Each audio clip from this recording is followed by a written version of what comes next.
What do you want me to say? Do you where can the viewers and the listeners find more of your works? Oh, yes. You may find me on YouTube, on my YouTube blog, Gegen den Strom. It's mostly in German, but I'm doing interviews with international guests, geopolitical analysts and politicians, and I'm doing commentaries of my own. And I'm presenting discussion rounds right here in Berlin or in other places.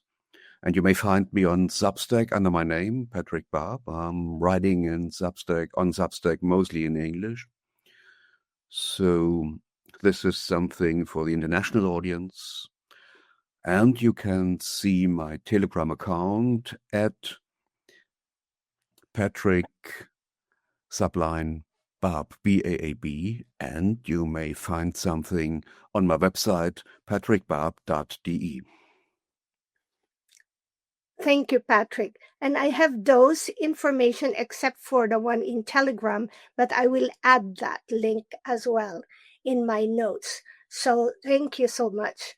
Um, I perhaps just because of your geographical location that you are near the Ukraine war, maybe that's where I would like us to start, because it's we are aware that there's been so much going on, and no one really, in ordinary citizens like me, no one wants any war to continue. And there's been talk that it should lead into peace, but it doesn't seem that it's going there. So in and in with the history in German history, and I still remember listening to Uwe Alschner and other of his collaborations. It, there's always a saying that never again should it be to be forgotten of what happened in Germany. That it seems like Germany hasn't, or some German citizen hasn't really learned that lesson, especially of the leadership, I believe. So in your work as a journalist, what do we expect from what's happening in the conversation, and what is the role of the legal legacy media, as we call it, and as well as the alternative media, because you have been doing that deep dive, and in your recent book, The Propaganda Press, that was also your theme. So maybe that's where you could start and lead us to that. Is the media, whether it's legacy media or the alternative media, are they helping shape the war more to continue, or would it be for peace? And if they are, what do we look forward to? So these are many questions in a single question. And the main and important thing from my side is the complete subordination of the mainstream press under the NATO propaganda and the state-run narratives. So press today is not helpful to get information. It's only helpful to see what is the dominant narrative. I can give you an example, and this example is my own story. I investigated on both sides of the front line in Ukraine, and in September and October 2022, I made a trip to Donbass, Lugansk, Donetsk, Cherson, and Zaporozhye. And I got into this preparations of the referenda on the inclusion of these 4 oblasts into the Russian Federation. And I did my work in the polling stations and asked people, discussed with people, made interviews. And I joined a press conference, and I had a lot of critical points to the authorities, which I presented over there. And the result was that German mainstream media denounced me as a poll watcher or a poll monitor of Mr. Putin, which I wasn't. And this is easy to find out. Ring in Russia, in the administration over there, in the government, and ask, send me a list of your poll watchers.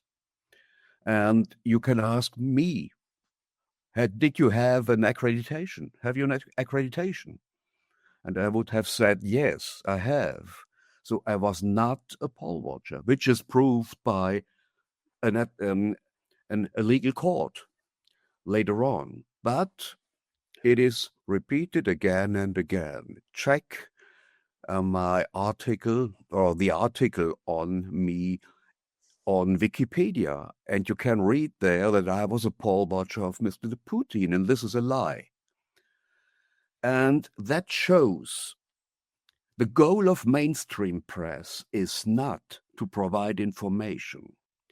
The goal of mainstream press is to follow the state propaganda and the NATO narrative, nothing else, and denounce everybody who refuse to follow the propaganda narrative and to make investigations on the ground.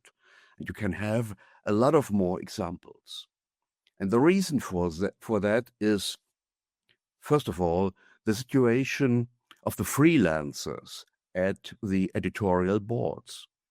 Those men are given orders, and they have to follow the orders, and this is what their bosses want to have in the program or in the newspaper.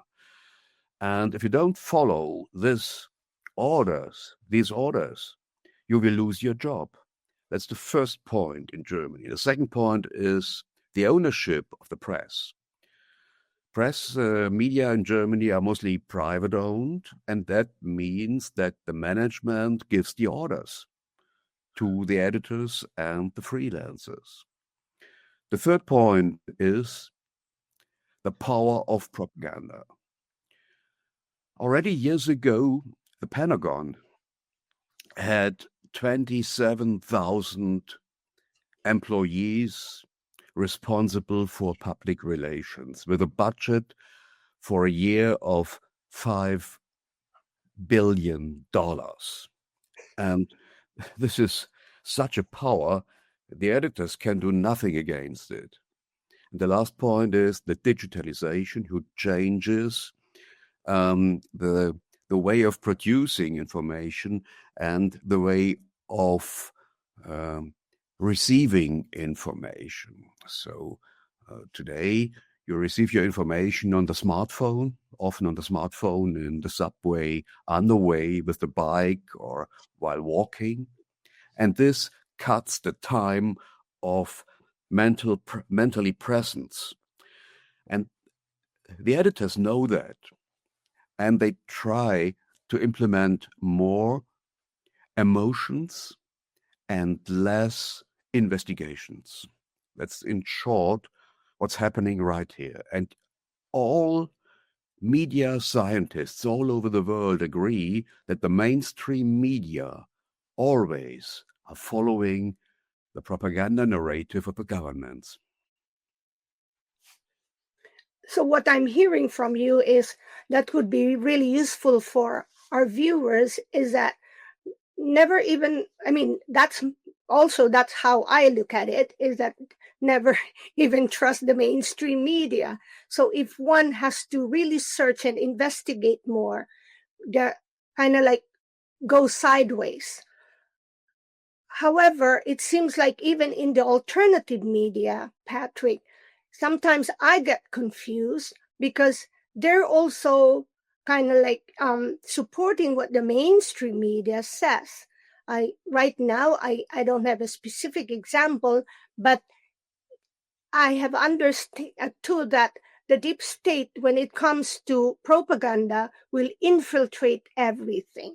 And that they have also done through the alternative media. So what can the journalists really do? How can they maintain objectivity in the age of information wars? Or is that ideal obsolete already? On the side of the journalists, they have to do investigations on the ground. And as a result, they could compare the reality with the narratives. And that's the most important point. And I see all over the media today the so-called 3I concept. This means incompetence, ignorance, and ideology. They are completely incompetent because they don't follow the rules of journalism. They don't make the proof of reality. They don't ask the other side. They don't ask why did things happen. And on the side of the audience, I propose to check always different media, domestic media and foreign media, Russian media and German media, American media, Al Jazeera, for example, so you can compare and you get your information from different media. And always ask for the source. What's the source? Is the British Secret Service MI6 a reliable source in the Ukraine war? I doubt, because MI6 is deeply involved in this war. So this is not a reliable source. It's just a conflict party. And this is something you have to check. So we need more knowledge on the side of the viewers and the audience. And the audience should be ready to help themselves.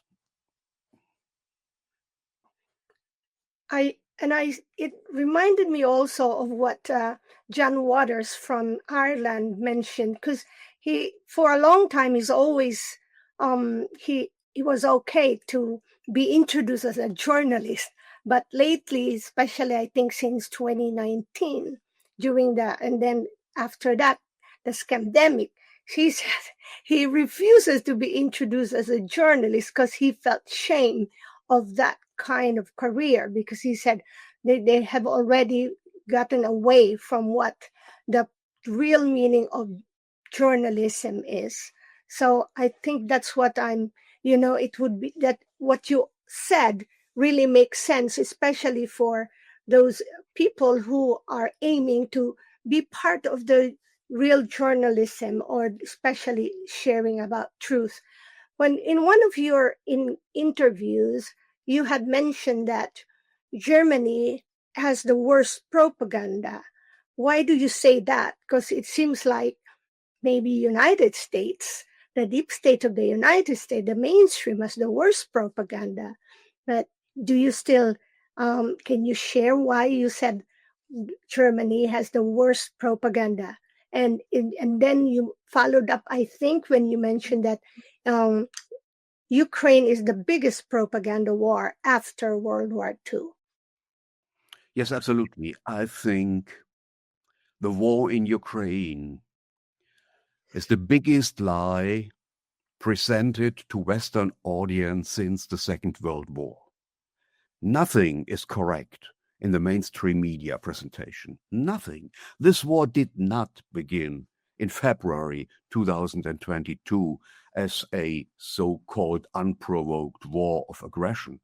This war began in February 2014 with the Western orchestrated coup on the Maidan, with almost 100 assassinations, orchestrated by Western groups. Polish snipers, Lithuanian snipers, Georgian snipers were deeply involved in the Maidan massacre.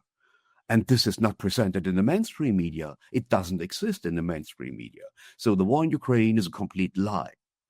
In the United States, the First Amendment is very strong. So you can say everything in the United States, almost everything. You shouldn't do anything. And the United States is the hegemon in the unipolar world, and the unipolar world is under pressure by those forces in Moscow and Beijing and in India who wanted to achieve a multipolar world. And so the hegemon in Washington holds its vessels on the short line. And so the information space, the democratic information space in Europe, especially in Germany, is much smaller as in the United States itself. I can't say things in the United States which are completely leading to imprisonment in Germany. And the special role of Germany is, in the war in Ukraine, Germany is a kind of transmission belt for this war. This war is planned in American facilities and army areas in Wiesbaden, for example, in Stuttgart, right here in Germany. Germany is the main axis of the war in Ukraine. And the people of Ukraine is just sent to the butcher in this war. This is a war of the United States of America and its vessels against the Russian Federation, backed by China. That's the background of the war. And in Germany, what we see right here in Germany is a complete self-enslavement of the government to the United States, including the press as well. That's very, very sad. Thank you for being with us, and it's really an honor, and I pass it on to Hartmut. Mr. Baab, it's a real pleasure to have you on the show. And as you said, you worked on the both sides of the line in the media. And interestingly, I'm of the opinion that, for example, during the times of a Chancellor Brandt, of a Chancellor Kohl, of a Chancellor Schröder, such times which we have right now would never have happened, because the journalists, they had teeth, they were sharks. In the moment when a politician made a big mistake, they eat him up in a journal, in the newspaper, and his career was done. But today we see that they holding hands. The media has the obligation to control the government by telling the truth. And I like to say, as long as the truth is faster than the lie, there is evolution. And if the lie is faster than the truth, then there is stagnation. And we see this happening right now. And what I also understand is that with the social media, what we have today, and this very short span of focus, the complete media has changed. I made an examination. I asked ChatGPT to examine the report of Amnesty International about torture with respect to psychological torture, and compare it with the methods of social media.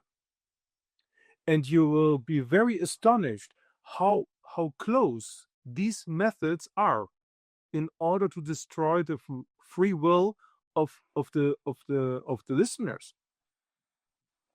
So the question is, how does it come that the journalism has changed so much from sharks to, I don't know what to say, to snakes or worms? Yes, there is a transformation, a big transformation, and I was part of it because I worked for 40 years for public broadcasters up from 1984. And I was educated at the Saarländischer Rundfunk in Saarbrücken. And things changed completely, yes. But I have to say, the public media, the public broadcasters especially, followed always the government's narrative. But internally, there was a broader discussion space. We knew from each other that the one editor was more conservative and myself, I was more a lefty. So it was very clear, and we laughed about that and we discussed that. And things changed, and the discussion space became smaller and smaller internally. And this process, I think, started with 9/11 and 2 years before with the illegal war of aggression against Serbia. And from this time, we have more and more a split in the public narrative. The mainstream media followed the government narratives and the government propaganda that this war is a good war to help Kosovo and the Kosovo people and Muslims and so on. And so we followed the public narrative and the government's narrative. At 9/11, everybody knows that something must be wrong. What's about the third tower? All that. We followed the public narrative and the government's narrative in the second Iraq war. I can remember that in the 90s, during the first Iraq war, my broadcaster, the ARD, had a reporter on the Iraq side and on the American side as well. So both sides were represented. In the second Iraq war, that was very difficult. And partly we didn't have a second reporter on the Iraq side. This means it was getting more and more difficult to present a complete picture. And I learned in my internship at Saarländischer Rundfunk that a complete picture means you have to present all parts of the picture. And today it is completely forgotten, step by step. And this is part of the decline of the Western world. The unipolar world created after the breakdown of the Soviet Union in the early 90s broke down in the end of the 90s more and more and got more and more under pressure. And it started, especially, one landmark of that was Putin's speech at the Munich Security Conference in 2007. And he said that a unipolar world is not a normal thing. We need a multipolar world. And he did exactly what he told us those days. And so basically the mainstream media transformed themselves into propaganda media, and at the same time you got alternative media in the internet and in other areas of the public. So that's the process. It is an antagonistic process, but the majority of media is following the NATO propaganda. And yeah, but also from the staff, it has changed a lot, because I've heard that a lot of people now in the mainstream media are more orientated to the left-wing parties than in other directions. Is that correct or not? According to my experience, a lot of colleagues is oriented on the Green Party. But the Green Party is, from my point of view, not a lefty party. The Green Party is a group of bandits, warmongers, and transatlantic liars. And the Green Party is, from my point of view, completely at the right of the spectrum and not at the left. On the left side are the parties who are oriented on our constitution and the apply of the constitution for peace. And that's Bündnis Sarah Wagenknecht and the AfD. in total, the AfD is on the left side, and the Greens and the Christian Democrats, the Social Democrats and the Liberals are on the right side. That's the point from my point of view. Interesting. And and I have to say, my colleagues are following the Green Party because they don't want so much cars in the streets where they live. And they live in those streets where not the blue-collar people live. They live in those streets where the moneymakers live, where people live who get a lot of money in as a salary every month. And they don't have the cars in the front of their houses. But they don't want any reforms in the public space or in the government. That's the point. These people are liars from my point of view. They are not lefties. They are right-wingers. Interesting. Because in my opinion, the whole media and the whole government, what it works right now, is sacrificing Germany for the United States. Because if you have such incompetence in media or in government, then it's a shock for money. And if you have, and Germany was a very, very strong economy. And the Americans, a couple of years ago, it was not so strong. So you cannot get any investors to America to say, come on, invest in our country because we will become a great country again. If you see the household, the financial one. But for example, if the European Union and the German economy collapse or declined, then this is a shock for money, and there will be a transfer of money to other countries because the economy gets weak. And this is something what I see, that this incompetence has a reason, and the reason is decline.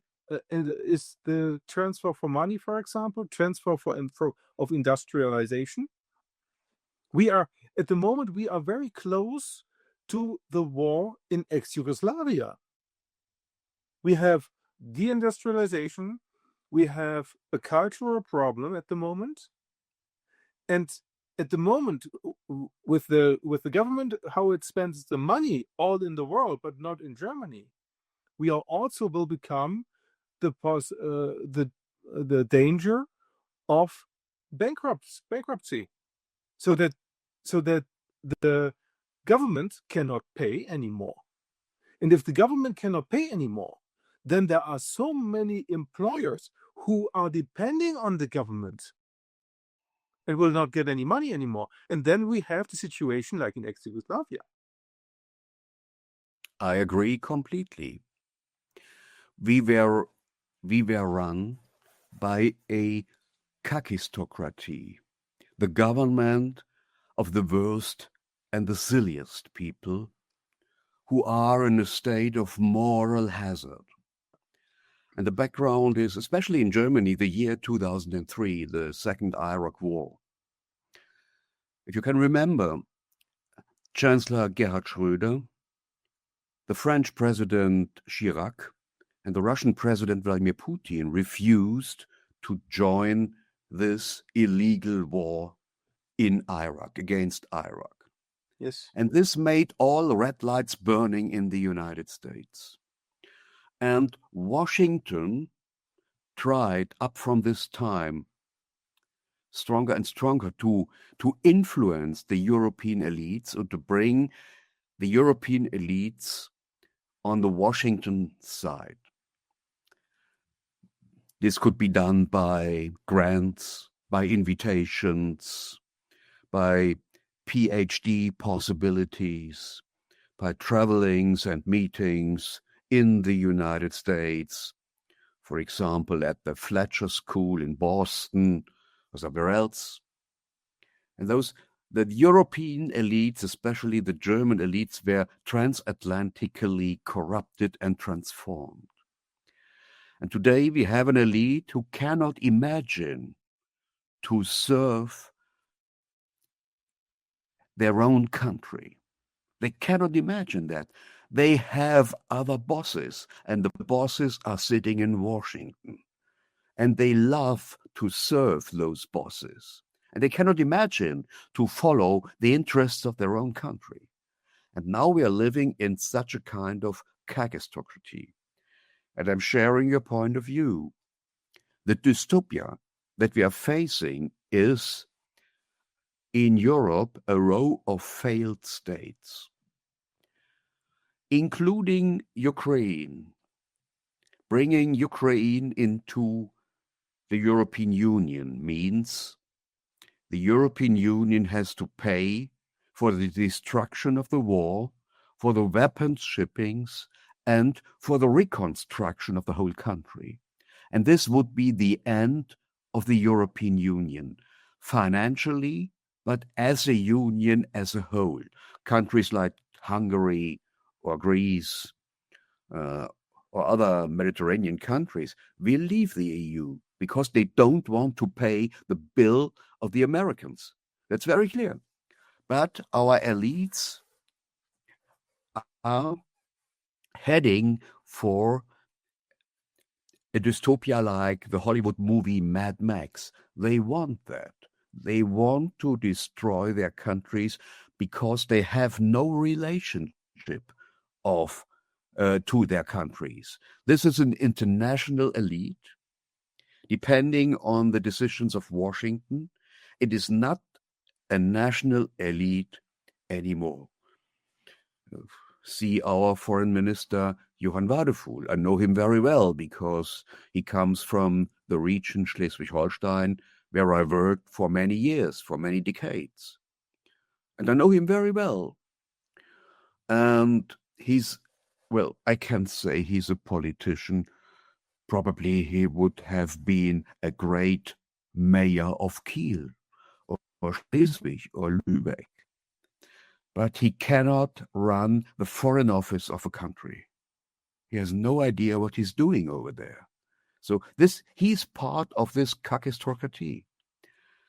And on the other hand, the voters voted for those people. So the kakistocracy is not only on the side of the government. You can find the kakistocracy also on the side of the voters, because there was no reason to vote for those people. And they did not vote to peace. So German people is sleeping into the abyss. Yeah, but in the big problem, for example, I think this is my assumption, 10% of all voters are more or less parts in NGOs. In Germany, is run also by NGOs. We have so many NGOs in Germany, and these NGOs are bridges to other countries, are bridges to the media, are bridges to ideological companies, etc. Yeah, it's in February. The government accepted that we took 1,000 billion euros in debt. Where is the money? No one knows. In Ukraine. But not only in Ukraine, because it's I suppose it's a kickback deal, but that's another story. Yeah. These non-government organizations are not non-government organizations. We can talk about government-organized non-government organizations. These NGOs are financed by the German government, by other governments in the United States, the former organization USAID, and by supranational institutions like the EU Commission. And they are working for the governments in a covert way. And they did it in organizing the coup of the Maidan in Ukraine. And in the same way, they tried to implement color revolutions in Moldova or in Georgia. It's always the same game, and in Serbia as well. And they are doing their job because they are paid by government. And the employees of those so-called NGOs are coming from the academic precariat. Those people in Germany today, more than half of a cohort is studying. After having studied, these people find themselves as freelancers, as project workers, as men and women with limited contracts. All what they want is a next contract, a next job, nothing else. And they are spreading every lie. They are told to get their money. And this is the social middle class who is transporting this government into the war. Because the war is their business. Be against Russia. Oh, it's so popular. Have an NGO who is against Russia and for civil rights. It's great. I have my job. Let the Ukraine bleed out. It doesn't matter for me. I have to pay my apartment. I have to pay my next car. And the second child is underway. This is the problem I have, and not the Ukraine. And that's the point.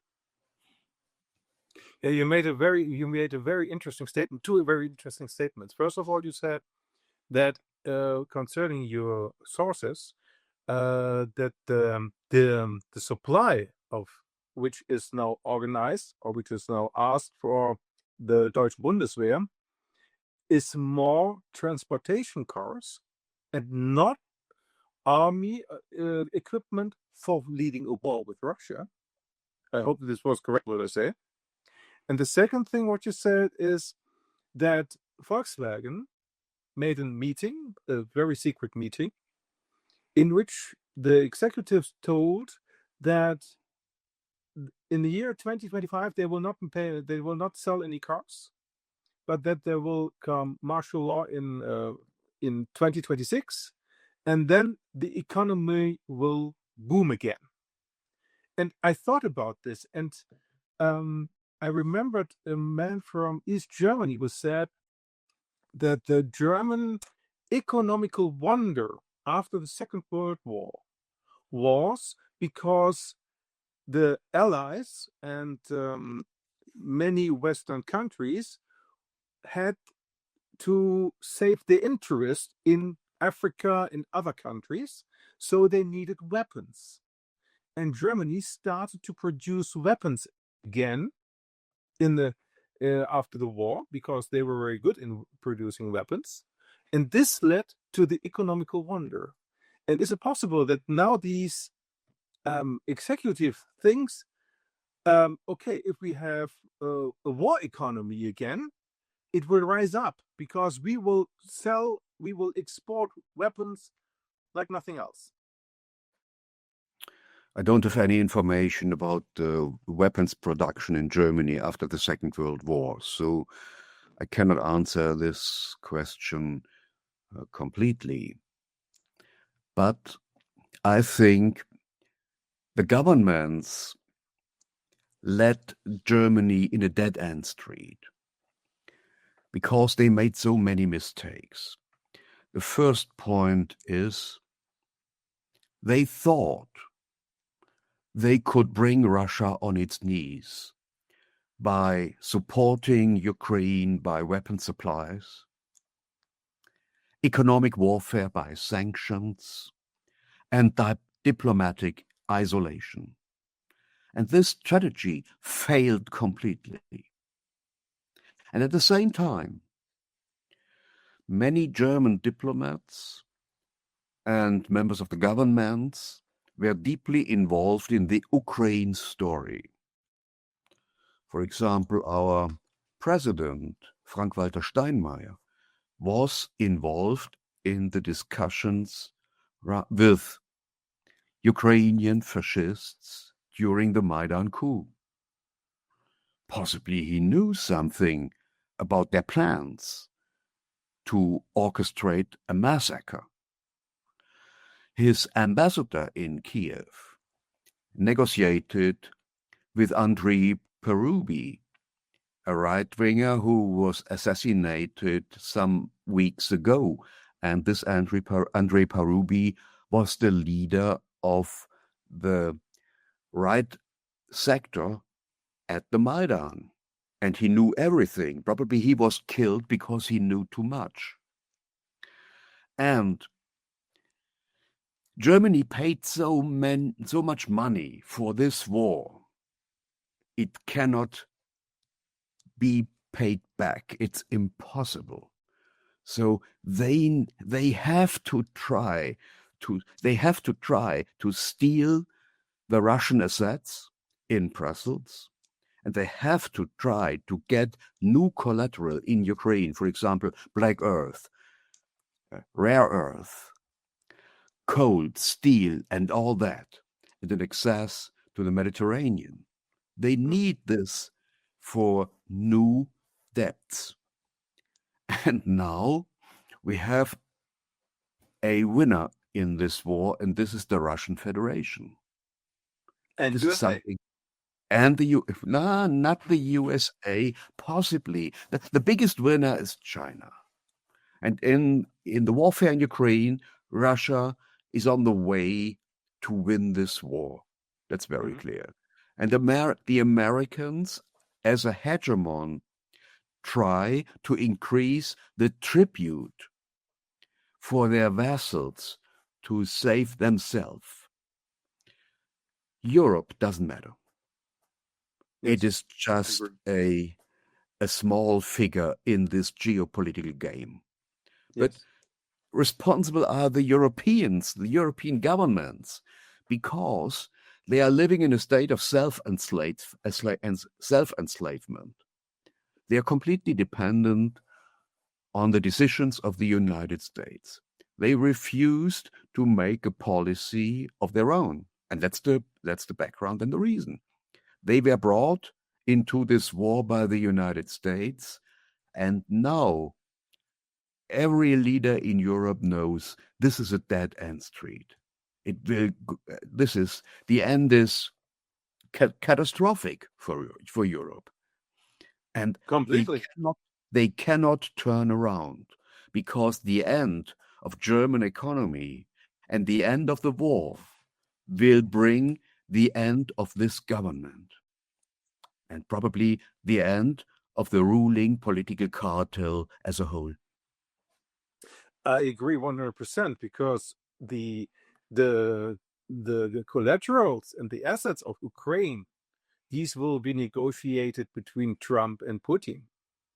And we are going to finance the reconstruction of Ukraine. But I don't think that any German company will get the contract. It will be also the American companies which will rebuild this city again. And we are paying the weapons for the Americans. We buy the weapons from America so that America can send the weapons to Ukraine. So we are only the paying bill. That's it. So that, in my opinion, it's also a war about currencies, because with the BRICS state, the dollar became a very big competitor, and by taking the euro as a payment instrument, but taking the collateral and taking the contracts to the US, the economy in USA will increase, and it will stabilize the dollar. That's what I think. What we see is the United States and their vassals tried to bring Russia under pressure, and after unbalancing and weakening Russia, according to the theory, they wanted to turn around to China in a second step. But the result was Beijing and Moscow became closer to each other. So the Western policy pressed both states closer to each other. And in the perspective of China, there's no need to see a weakened Russia in the north. They don't want to have a weakened Russia influenced by the United States in its north, because they need Russia as a bloc against the West, and they need Russia as a mineral storage in the north. So the Western strategy failed completely, and this accelerated the decline of the West. And that's what we see. And part of that is the de-dollarization of the world economy. So more and more countries are dealing in their own national currencies, and they don't want to use the dollar. And we see it right now. The strategy of Mr. Trump to bring especially India under pressure by tariffs does not work, because India refused to align with the strategy of the West. India aligns with Russia and China because they're getting cheap oil, gas, and energy from there, and they need that. So the strategy and the calculations of the West completely failed. And they cannot, our leaders cannot, they refuse to realize that. And the majority of German people refuses to realize that as well, because everybody feels when the bill of this war will be written. So the savings of the normal Germanies will be gone. That's the point. Yes. So Yeah. they are lying to themselves as long as possible. Definitely. Mr. Robert, it was a real pleasure talking to you. I pass you to Warren. Thank you so much. It was a real pleasure. Hello, Drago. Nice to meet you. Hello, nice to meet you. Sorry about the late entry. I just had some connection issues. I'll let Warren speak, and then I'll continue. Yes, thank you. Can I be heard here? Mm-hmm. Okay, hold on.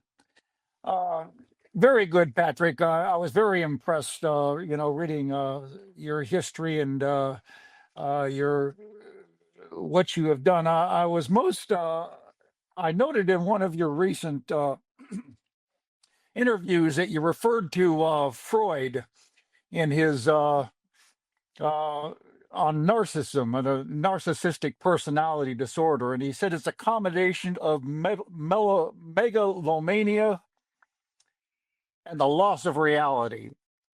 And I think that's really where we are today, insofar as the overall population. We've really lost that. And for myself, my background is a logistician, military logistician, and I tend to look at one of the principles in logistics is that sustainment in both war and peace is a strategic imperative. And we've lost that capacity. I mean, it's obvious in Ukraine, if you just look at the logistics, that war is lost, as you said, and it will not only bring down Ukraine, but it will bring down the Western hegemon. It's almost like Stalingrad. The war was lost for the Nazis at Stalingrad. It took a couple more years for it to end with a lot more killing, but that was the point of demarcation. And this fantasy that somehow they're going to pull this out is just complete loss of reality. But getting back to root causes, something you mentioned also struck me insofar as the Green Party being bandits and warmongers. And I would wholeheartedly agree with you on this point, even though it's somewhat controversial. But in reality, I look at it somewhat like they're fascists with a smiley face. They've had this message, more or less, which is pushing this green agenda for decarbonization, for deindustrialization, Uh, the fact and the underlying message is human beings are just carbon generators, so we've got to use eugenics or other methods or means to control them, to get rid of them. And this is what's really proving the downfall insofar as modern industrial economy, which we depend upon for manufacturing, for industrial development, for railways, for industry, and solar energy just not going to get us there.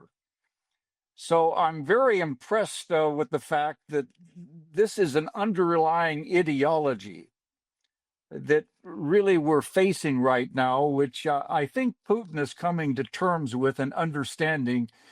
For many, many years, he was under the impression he could dialogue with the rest, come to some reasonable agreements. And, the Minsk Accords and Istanbul proved that the West, it was just a ruse. They are intent upon dismembering Russia, balkanizing it. And I think this war will not be won through dialogue and some kind of negotiation. It will be won on the battlefield. As unfortunate that is, but I think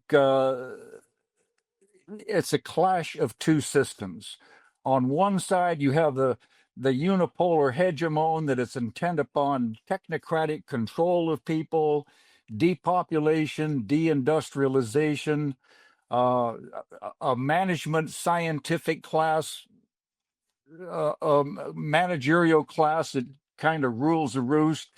On the other side, you've got the ideas that I think, in particular, China and Russia is asserting and demonstrating, insofar as the means by which their economies, through infrastructure development, through cooperative development, is demonstrating for the BRICS there is another route we can go in the world.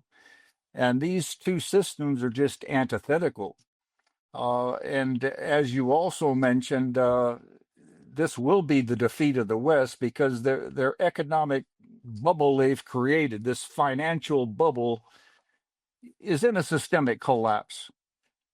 And the only means by which we can revive that is to recognize the potential for cooperative developments amongst nation states to work together, and that's the means by which we end wars. In other words, peace through development.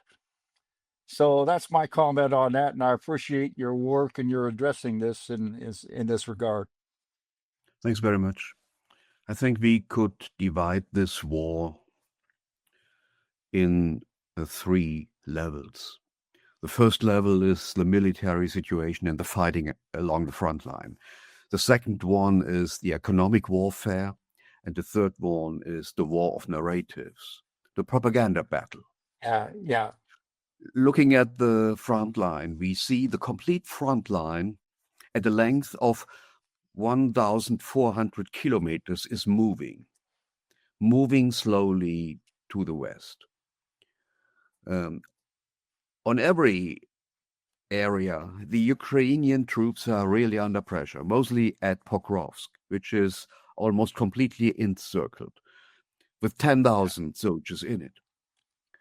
And they tried to get out NATO officers by a helicopter. And the Russians brought this helicopter down. So it was impossible to take out the NATO officers of this place. And the Russian Federation is fighting and escalating in another way than the West, the NATO. The NATO makes it step by step, and then they check what the enemy is doing. And the Russian warfare depends on the huge areas and the huge scale of this country. They are waiting and waiting and waiting. They are waiting for bad weather, for the snow, for the mud, and they are waiting that the enemy will come into the mud and stuck at the mud. And then they are firing back. And this is exactly what the Russians are doing. They don't want to gain territories. They want to destroy the enemy. And according to a league of Russian internet hackers from the Ukraine General Staff, more than 1.7 million Ukrainian soldiers are killed or missed. This is a huge number. And I estimate the number of the dead Russian soldiers at 150 to 170,000. It depends on the artillery, the missiles, the number of drones, and all that. And in the end of the show, the Russians don't want to be exhausted in this war because they are preparing for a great war against the Western Europeans. Yeah. And they have a lot of power still backside of the front line, and they are waiting. Let's check the war of narratives. Yesterday, at the day of the unification of the Russian Federation, President Putin held a speech. And he told the audience, we don't want to follow Western individualism. Our main orientation points are children, families, and the state. And we need more people in the state. We want to have families with a lot of children. We don't want Western transhumanism and something else. We want traditional values. And this is a fight of culture as well, a fight of civilizations. And the Russians won't get back in this fight because they are fighting a war of decision. It's an all-in war for the Russian side, because they cannot accept that the American or Western or NATO missiles will be stationed 500 kilometers from Moscow. It's impossible. It's the same situation during that the United States had to face during the Cuban crisis in 1962. They could not accept that Russian missiles will be implemented in Cuba. No discussion. And that's the same situation. And the war will only end if the West meets the Russian demands. A neutral Ukraine out of NATO, safety and security for the Russian people in Ukraine, which are now at their majority part of Russia, Novaya Russia, and a regime change in Kiev from a Russophobe regime, a fascist regime, to a more neutral regime. These are the demands. And look at the economic warfare. Now we are seeing the 19th sanctions package of the EU. All 18 sanctions packages failed and backfired like a boomerang, and doing always the same and repeating always the same while expecting other results. This is, from my point of view, the definition of complete madness. And we are run by mad and completely narcissistic elites. They want to burn down the whole world and be lucky sit at the fire. That's the point. They lost the ground of reality completely. Yeah, I would just follow up with that. Putin's made it clear that the intent was the militarization and the denazification of Ukraine. And I'm wondering if behind that, I think he's also realizing that who's behind. It's really not a NATO war. I mean, it's really not a Ukrainian war against Russia. It's a NATO proxy war against Russia, China, and the BRICS. In other words, this clash. And when you look at the history of NATO, I think all the secretary generals of NATO from something like 1954 to 1976 were former Nazi officers. In other words, the ideology really spreads from there. It's kind of embedded as for God's sake, we even have a U.S. ambassador to NATO. And NATO's not even a state. It's just this creation of this paramilitary overt and covert means for aggression. I think they were able to sustain that so far as the Cold War is some justification for it. But the spread of it since the time of the 90s when the Soviet Union fell, it's gone up to 32 nations now. So it's very obvious this is what they're using. And it's worldwide. You know, they have NATO partners in the Pacific, for God's sake. So I think there's a recognition that it's really a defeat. What must be defeated is this ideology which is behind that, insofar as this hegemon, this domination. But So I'll leave it with that. But the negative thing is we will face a century of multiple wars. So look at the Baltic region. NATO is escalating in the Baltic region.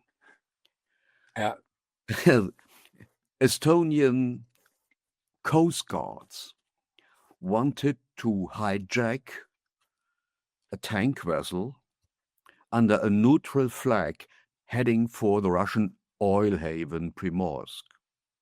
They tried to enter this ship, and the Russians sent a MiG-31 jet. If the pilot is sending a missile and hits one helicopter, we are in the middle of a war. And NATO is escalating more and more because NATO wants to close up the Baltic Sea and the access to the Atlantic for the Russian Federation. So the next step would be that the Russians will send warships, destroyers, and cruisers with the tankers. And then we are very close to a hot war. And look at this situation in the Caucasian region. They are trying in Georgia to organize a color revolution. Yeah. They made this Trump corridor between Armenia and Azerbaijan to block the north-south corridor of Russia and China. They are trying to bring Iran more and more under pressure. And the Pakistanis, Islamabad, told the Israelis publicly, if you're going to start a nuclear war, we will go all in. We will use nuclear weapons. So it's very close. It's very close. And you see the situation in Moldova. And Sandu is just a Western puppet, nothing else. And she's trying more and more to bring the Russian minority under pressure. So we will see possibly a civil war over there. So, and this brings domestically Putin under pressure on the other side to help the Russian minority in Moldova. And the only way to help those people is to start an attack across the Dnieper River going for Odessa. And in Odessa, we see the Brits, the British Special Forces and British Secret Services over there. And in the end of the show, we could see a situation in that Odessa looks like Mariupol 3 years ago. I saw that. And it's possible. Because in the domestic politics, Putin is really under pressure. And many Russians say So if the Europeans don't think we are playing hardball, we can show that. We have to close up the sack. And this is something the political scientist in Moscow, Sergei Karaganov, told us in an interview. He told us, if the Western leaders have forgotten how the way to hell looks like, we can show that. And that's the point. We are very close to a nuclear escalation, from my point of view. Well, I mean, what can I say except that I couldn't agree more. I mean, I wish all that was wrong. I wish, but we know it's not the case. We know it really is happening. We know that, I mean, for the last, and this was like something that the military has been doing for decades. And I remember, I think I mentioned this several times already. You know, if you read Pentagon think tanks, especially the Rand Corporation, you will find so-called studies where people say nuclear war can be won, or, you know, acceptable casualties in a nuclear war, or acceptable collateral damage in a nuclear war. And these people are seriously talking about accepting 50 or 60 or 100 million deaths if you can win a nuclear war. Again, you know, this is what I said also during my appearance on Matt Ehret's Dialogos. I said, we should remove these nutcases from power. I mean, they should be, if they want to run, you know, their war games, I would gladly pay for a hotel, you know, and then, like, I don't know, let them play some video game or something. If they want to, you know, see the world destroyed in a virtual reality sort of context, I would let them do that for the rest of their lives, but I wouldn't give them the chance to destroy the rest of us because they're crazy. And the issue is, these crazies are not, nobody's doing that to these crazies. They're given positions where, you know, they can make decisions and they can cause this to become a reality. And the whole thing is, these people believe that they will be living, you know, after the world ends. They think, oh, I'm safe in my bunker. You know, I don't give a damn if the rest of the world burns. Well, you're not going to be safe in your bunker. And even if you are safe in your bunker, which I highly doubt, but let's say even if you're safe in the bunker, what happens when, you know, when the food and all the other things you need run out in, let's say, 2 to 5 years tops? Then you would have to get out and see the radioactive wasteland that you know, left and that you created. So again, in a nuclear war, the luckiest are going to be the ones who are going to die first. The rest of the people will have to live through this post-apocalyptic wasteland. So again, we have one planet, and we need to ensure that everyone who wants to destroy it is in a nut house or in jail or wherever, just not in the position of power and, you know, making the decisions for the rest of us.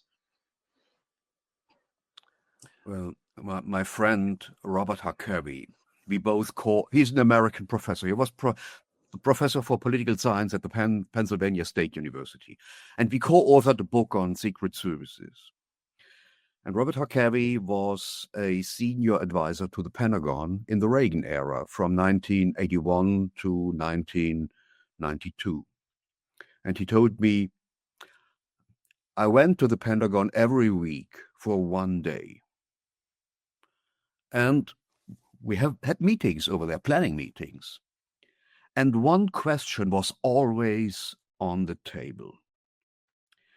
Can we restrict a nuclear war on Europe? And he told me there were two groups. The one group were the former military man, and he was a major of artillery, so he knew exactly what that means.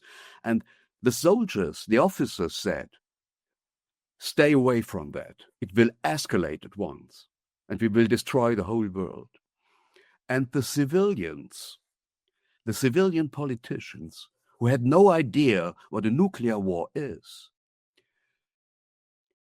they argumented, oh, we have those toys, let's try. And if the last one get the majority, we will have this escalation. And last time I was in Russia, I made a trip with Russian friends up to Karelia, far north. And we went over a hidden street in the former Soviet Union. Now this street is open. And I saw a lot of trucks transporting concrete. And those trucks disappeared in the forest beside the street.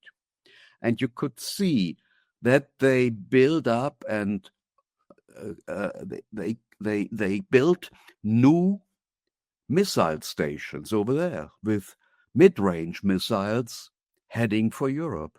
So everybody is prepared for a nuclear escalation. But I have a question concerning this nuclear escalation, because I try to implement also the immigration politics in this situation. And in my opinion, this immigration politics, everyone who was involved in this knew that it will end as a catastrophe. And in my opinion, a war is more important for the transformation of the society itself within a state than conquering other land. So, in my opinion, there is the possibility that they want to have a war with Russia.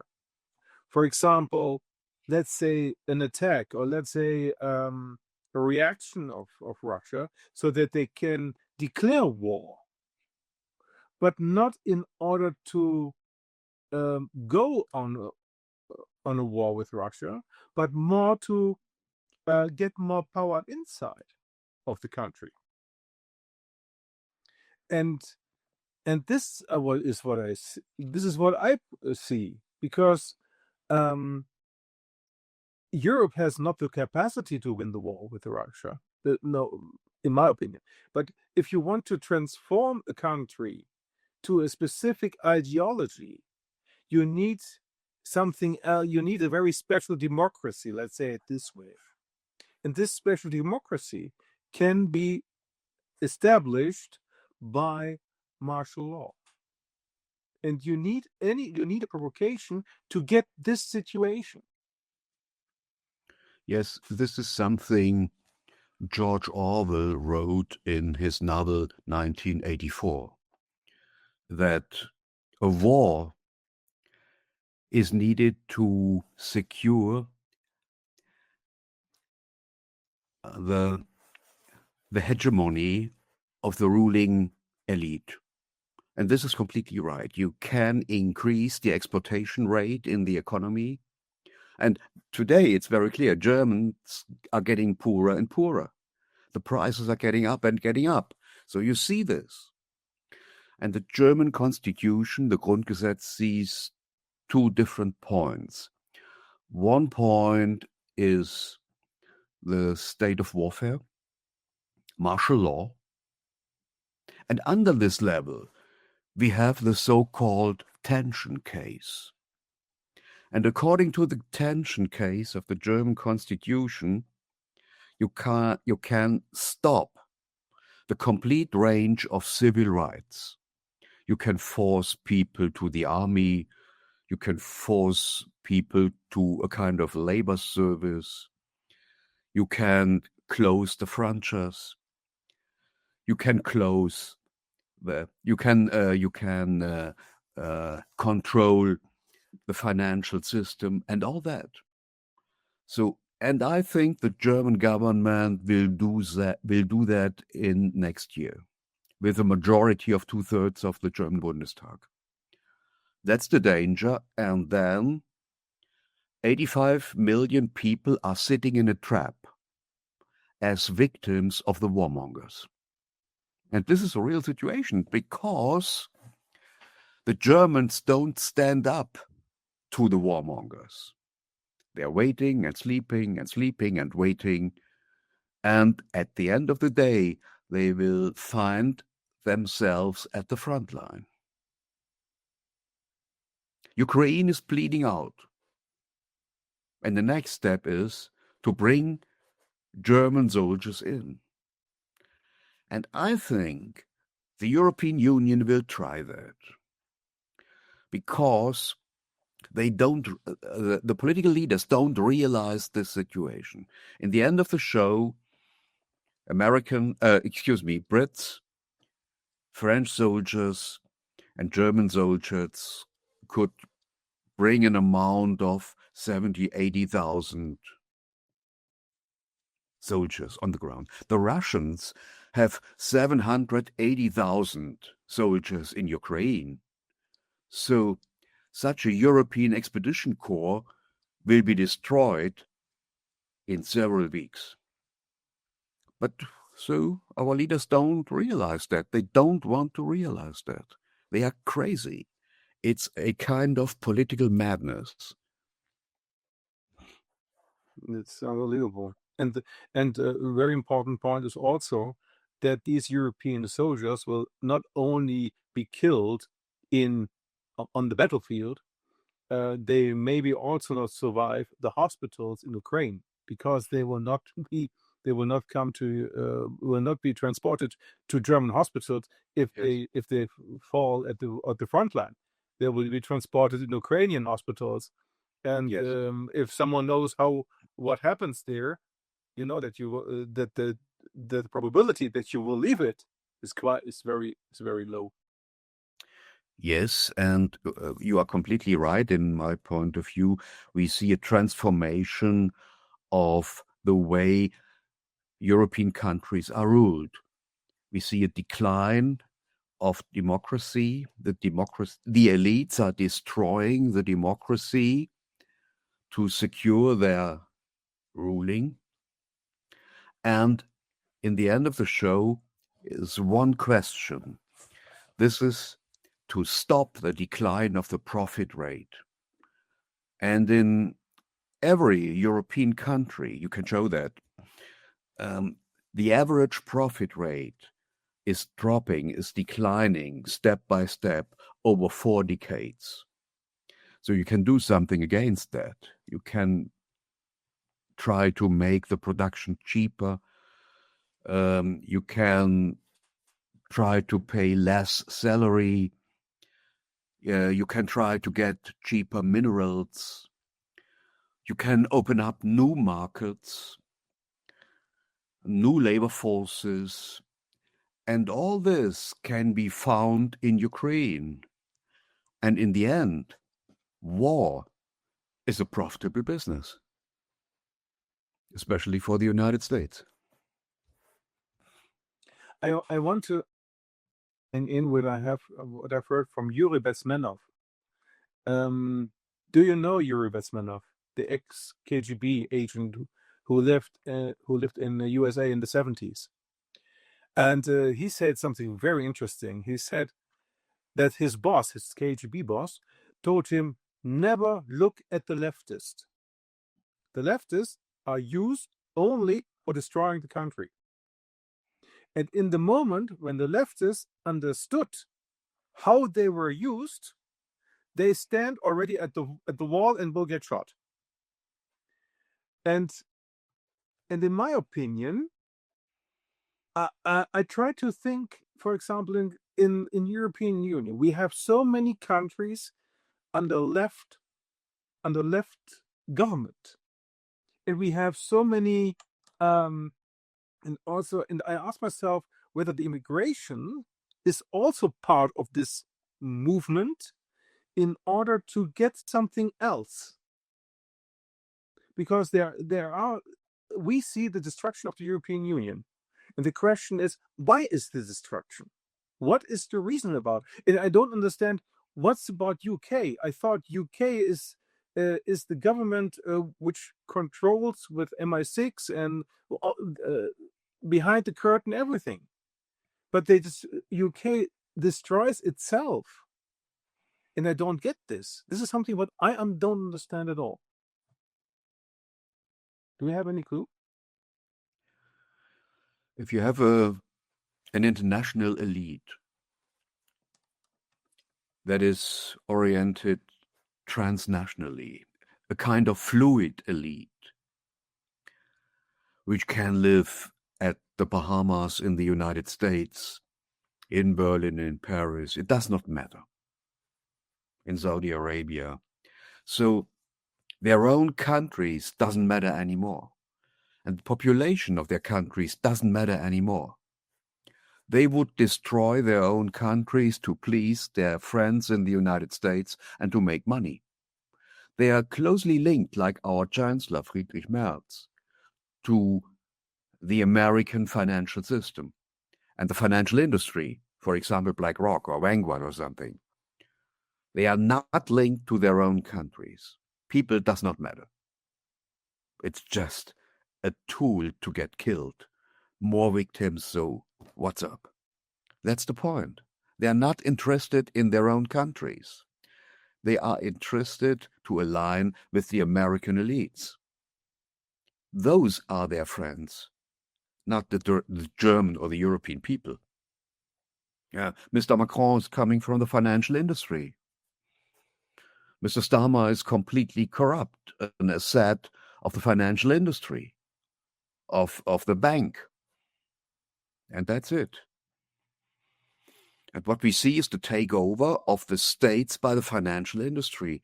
We have in Ukraine now a consortium organized by BlackRock and JP Morgan, who's managing the state debts of Ukraine. And now the Ukraine state is in a trap of the financial industry. And our Chancellor Friedrich Merz leads Germany into the trap of the financial industry. And we see the same at the Gaza Strip. They want to end, Mr. Trump wants to end the Gaza war by giving the Gaza Strip to a consortium of investors, led by a war criminal with the name Tony Blair. What is that? The whole Gaza Strip will be an asset given to the financial industry. And this is the way they want to go. They want to make financializing everything. That's the point. To save a dead capitalism. It's obvious that in Europe, Serbia sets a difference from all the other countries. And I say that because I've been hearing some news about Serbia's, although the deep state in Serbia is being led to color revolution. But I think I want to hear more from Drago, what he knows about that, especially that Patrick mentioned about certain countries that's going on and resisting, what the main coalition of the willing is trying to do. So I'll pass it on to Drago. Thank you for the question, Grace. Yeah, I mean, Serbia is being destabilized, although the situation is a bit more complex than that. Like, it's not really black and white. The thing is the West, and I mentioned this several times in previous interviews. The West has pressured the Serbian government into giving up, let's say, 85, 90, maybe more percent of its sovereignty to the West. And of course, I mean, I'm not trying to defend the Serbian government, but the thing is, the Serbian government is, I mean, how powerful could it be, especially when fighting such an all-powerful opponent. And also, Serbia is completely surrounded by NATO and the EU, so we have no choice but to work with the Brussels. However, even those 5 to 10% of sovereignty that we have, that's unacceptable to Brussels because they want blind obedience. So that means you're not going to negotiate about these decisions. You're just going to do what you're told. That's the idea. And of course, the Serbian people are pushing back. The government is sort of more like an administrative, institution in this case, like not really a true political force that makes any meaningful decisions. So the government is kind of stuck between, the demands of the people and also the diktat of the Brussels. So when it comes to the protests, it's also very complex. Of course, it's going to be used by the people who want the color revolution. But on the other hand, it's also a bit more confusing because we have a lot of patriotic organizations which are actually part of the protest, and they know how the West operates. So they're not really, they don't want to do the bidding of NATO and the EU, but they dislike the government. Now, whether that's too short-sighted, whether that's very forward-looking, I don't know. To be honest, I'm more neutral in that regard. But I think it's very important for those people to realize that the West doesn't need to control the protest. All the West has to do is to nudge the protest towards a destabilization.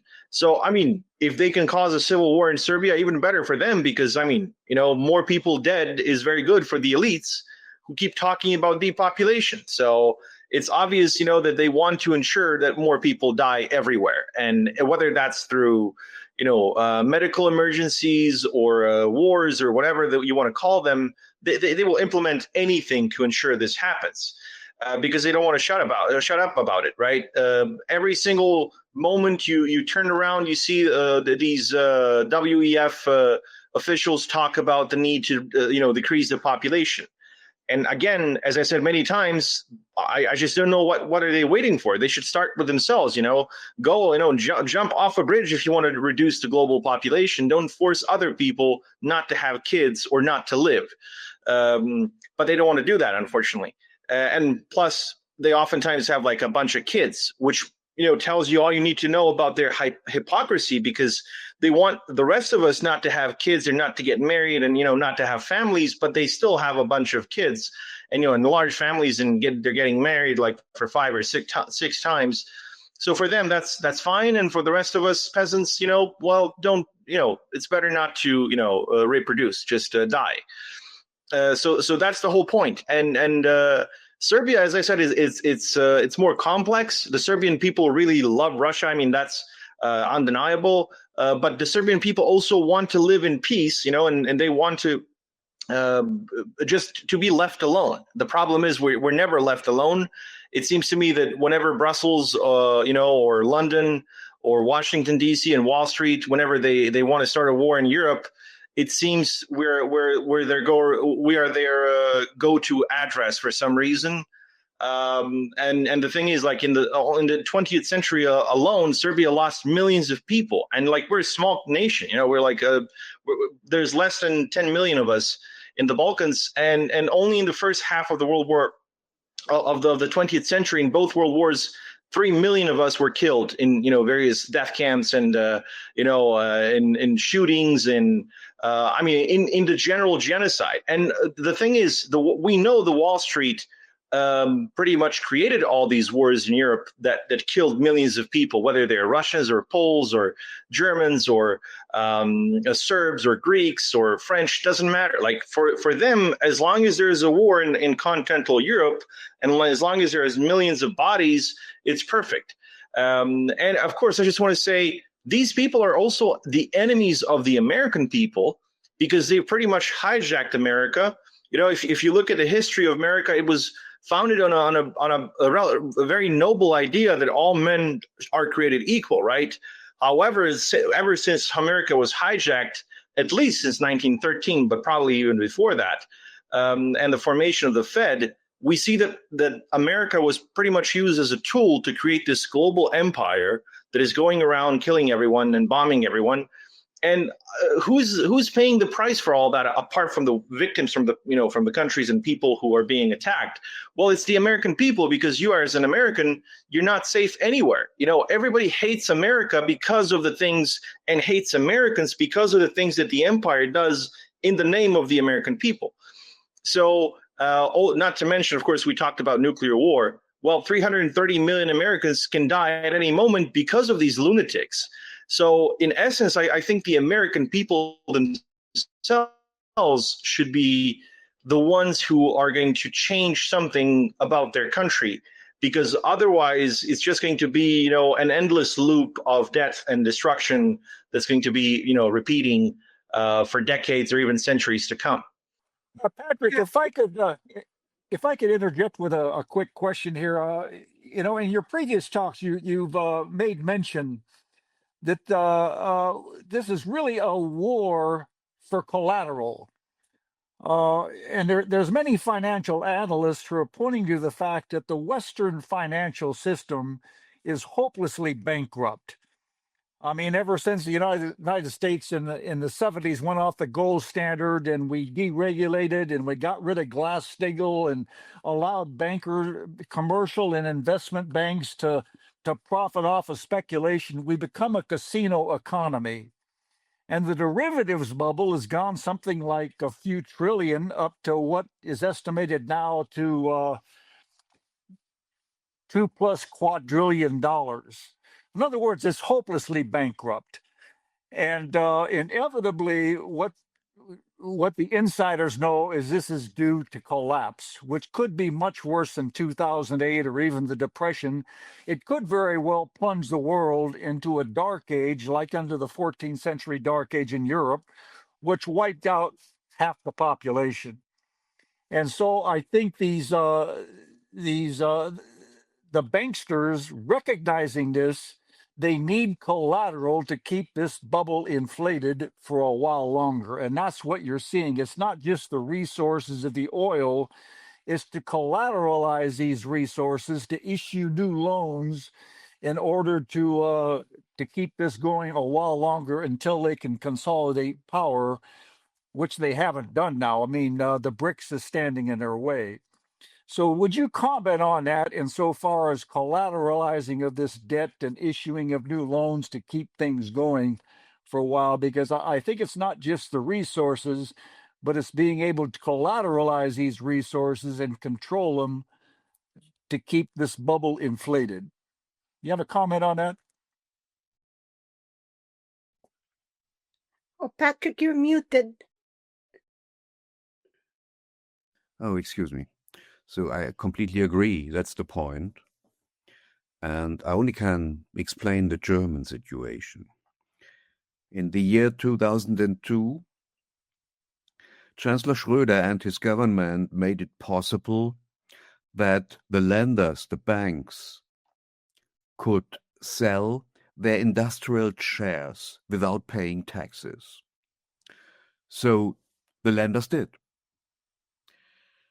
And the result was that the lenders invested in toxic papers. And on the other hand, the second result was that American financial investors like BlackRock bought the shares.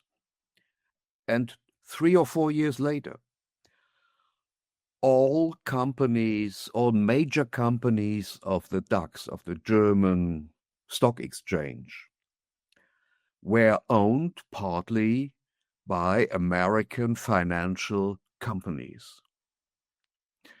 In the year 2008, we saw the banking crisis, and the states saved the banks by bringing in fresh money into the banks, the taxpayers' money, and they made new debts.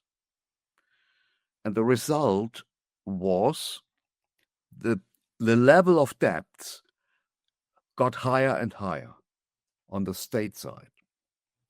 And when the banks were stronger regulated, the debts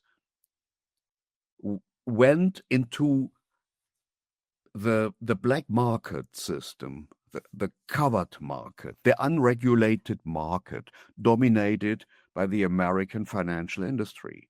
And the result is that all European states today are depending on the lending of the big players in the American financial industry.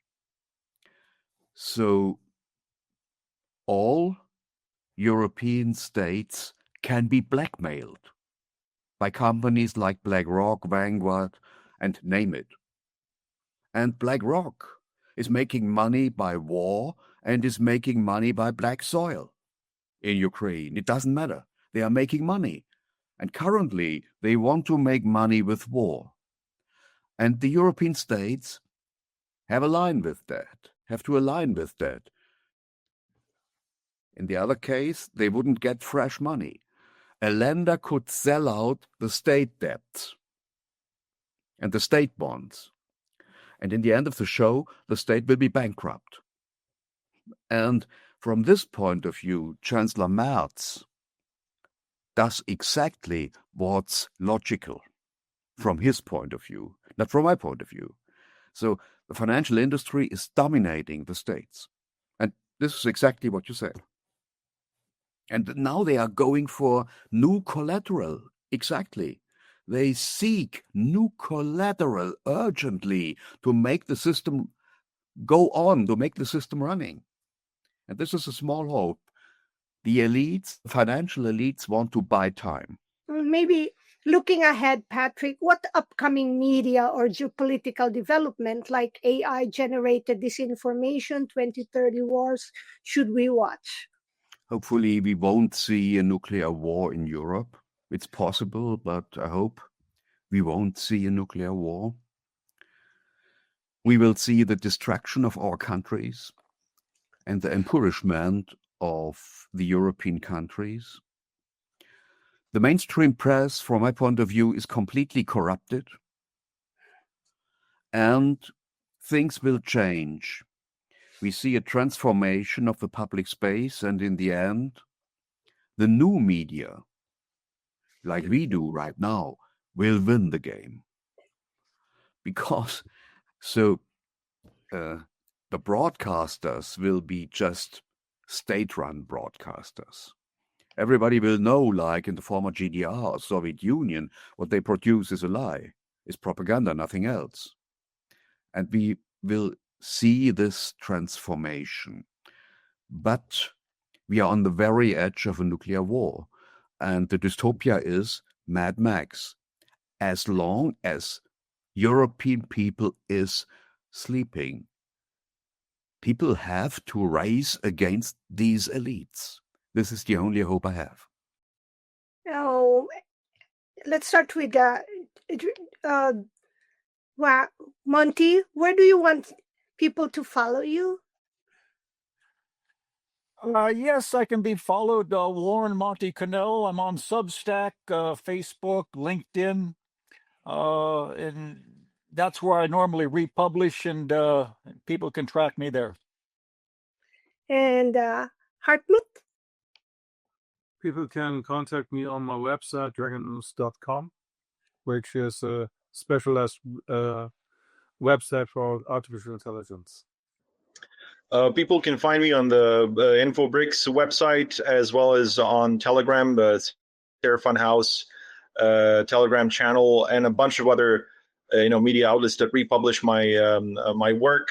Also, I just want to say thank you, to Patrick and everyone else. This was a really amazing talk.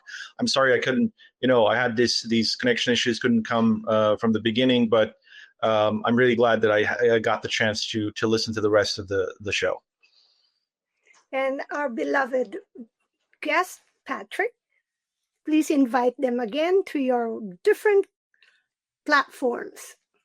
Yes, you can meet me on Telegram, Patrick _Baab, or on my website, patrickbaab.de, or you may find me on my YouTube channel, Gegen den Strom, in English, Against the Stream.